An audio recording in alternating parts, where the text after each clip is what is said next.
कहानी है तेनाली राम की। एक बार राजा कृष्णदेव राय अपने कुछ सभासदों के साथ कटक गए। फिर वे सभी लोग नर्मदा नदी के किनारे पर ठहरे हुए महान भिक्षु से मिलने गए। वह भिक्षु अपनी योग की शक्ति के बल पर जमीन से 1 फुट ऊपर हवा में बैठा हुआ तैर रहा था। वहां पहुंचकर राजा और उनके साथ गए सभी सभासदों ने झुककर उस भिक्षु को प्रणाम किया तथा उसके नीचे उतरने की प्रतीक्षा करने लगे। कुछ क्षण बाद ही वह भिक्षु हवा से जमीन पर उतर आया। जमीन पर हिरण की खाल बिछी हुई थी। वह भिक्षु उसी खाल के ऊपर पालती मारकर बैठ गया।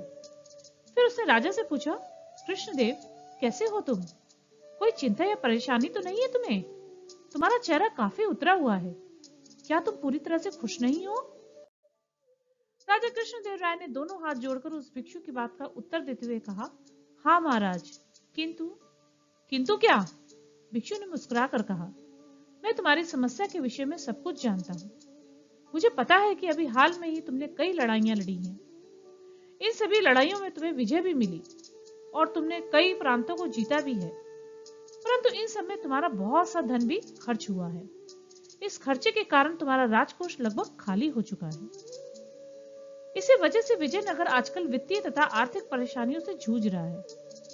मैं ठीक कह रहा हूं ना?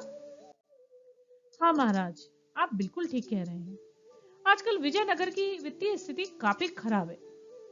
राजा ने सिर झुकाकर भिक्षु की बात से सहमत होते हुए कहा। तब उस भिक्षु ने फिर अपनी योग शक्ति से हवा में से एक चांदी का कटोरा पैदा किया। फिर उस चांदी के कटोरे को राजा को देते हुए भिक्षु बोला, जाओ कृष्णदेव, इस कटोरे में नर्मदा नदी से जल भरकर लाओ। थोड़ी देर बाद राजा उस चांदी के कटोरे में नर्मदा नदी का जल भरकर लेकर आए। फिर उस भिक्षु ने राजा से पानी से भरा हुआ कटोरा लेकर उसमें अपनी एक उंगली डुबो दी और कोई मंत्र पढ़ने लगा। मंत्र पढ़ने के बाद उसने कटोरे को राजा को देते हुए कहा, ऐसा करना, तुम इस कटोरे का पानी अपने महल में ले जाकर 7 बार अपने खजाने की छत पर छिड़क देना। इसे छिड़कने के बाद तुम्हारा खजाना हमेशा के लिए धन से भर जाएगा और वह धन फिर कभी समाप्त नहीं होगा। उस साधु द्वारा अभिमंत्रित पानी से भरे कटोरे को पाकर राजा बहुत खुश हुए। तब उस भिक्षु ने राजा को चेतावनी देते हुए कहा, परंतु याद रहे, हम्पी ले जाते समय रास्ते में इस कटोरे का एक भी बूंद पानी जमीन पर नहीं गिरना चाहिए।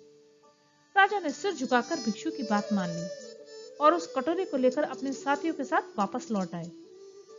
भिक्षु की चेतावनी जानने के बाद अब राजा को पानी की एक बूंद भी छलकाए बिना उस कटोरे को हम्पी पहुंचाने की चिंता सताने लगी। वह अच्छी तरह जानते थे कि उनका कोई भी सभासद इस योग नहीं है जो बिना पानी छलकाए उस कटोरे को महल तक पहुंचा सके।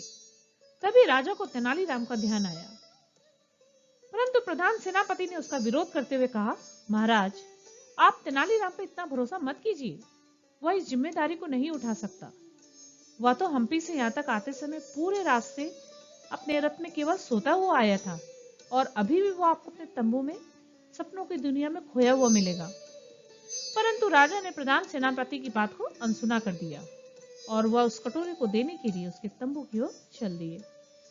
वहां पहुंचकर उन्होंने वह कटोरा तेनालीराम को पकड़ाते हुए कहा, तेनाली, यद्यपि मैं जानता हूं कि तुम सारे रास्ते सोते हुए आए हो, इसलिए यदि तुम इस कटोरे को पानी की एक बूंद भी छलकाए बिना महल तक पहुंचा सको तो मुझे आश्चर्य होगा और खुशी भी होगी। राजा की बात सुनकर तेनालीराम ने हमेशा की तरह विनोदपूर्ण स्वर में कहा, महाराज, मैं सारे रास्ते इसलिए सोता हुआ आया था क्योंकि मेरे पास करने के लिए कोई काम नहीं था और ना ही मुझे कोई जिम्मेदारी सौंपी गई थी। परंतु अब वापस लौटते समय मैं नहीं सोऊंगा और अब मुझे इस कटोरे का पानी का ध्यान रखना होगा। राजा को तेनालीराम की बात पर विश्वास हो गया। तब उन्होंने वह अभिमंत्रित पानी से भरा कटोरा उसे पकड़ा दिया। दल के सभी लोगों को यह सोच सोचकर आश्चर्य हो रहा था कि पानी की एक बूंद भी छलकाए बिना तेनाली उस कटोरे को इतनी लंबी यात्रा पर लेकर कैसे जाएगा। मार्ग में प्रधान सेनापति राजा के काफिले से आगे आगे चल रहा था। तेनालीराम से ईर्ष्या के कारण वह जानबूझकर रथ को पथरीले तथा ऊबड़ खाबड़ रास्तों पर ले जा रहा था ताकि झटके लगने से उस कटोरे का पानी छलक पड़े। रास्ते में राजा ने कई बार सिपाहियों से पूछताछ की, तेनाली कहाँ है और क्या कर रहा है। हर बार उन्होंने एक ही उत्तर मिला, महाराज, वो अपने रथ में सोया हुआ है और पानी का वो कटोरा उसके पास कहीं भी नहीं है। अंत में राजा कृष्णदेव राय और उनका काफिला हम्पी पहुंच गए। हम्पी पहुंचने पर जैसे ही राजा अपने रथ से उतरकर तेनालीराम के रथ के पास गए तो उन्हें तेनालीराम शांतिपूर्वक अपने रथ पे सोया हुआ नजर आया। रथ में उसके आसपास पानी का वो कटोरा भी नहीं था। यह देख के राजा को बहुत गुस्सा आया।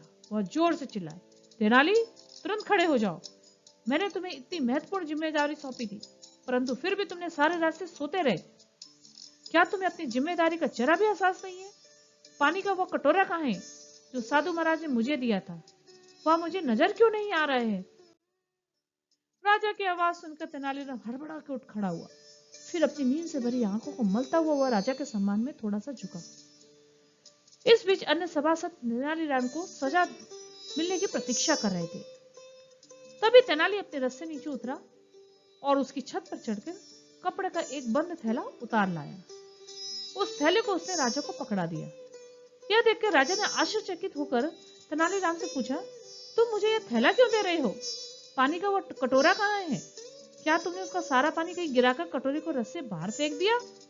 नहीं महाराज, क्या मैं इतना गलत काम कर सकता हूँ? तेनालीराम ने राजा को शांत करते हुए कहा, इस थैले के अंदर एक बहुत बड़ा गुब्बारा है। मैंने पानी के कटोरे को इसी गुब्बारे के अंदर रख दिया था। इस तरह से रथ को लगने वाले झटकों के बावजूद कटोरे का पानी जमीन पर नहीं गिर पाया और उसी गुब्बारे के अंदर ही मौजूद है। राजा ने इस प्रकार बुद्धिमत्तापूर्वक अपनी जिम्मेदारी को पूरा करने के लिए तेनालीराम की बहुत प्रशंसा की। ईर्ष्यालु सभासद अपना सा मुंह लेकर रह गए।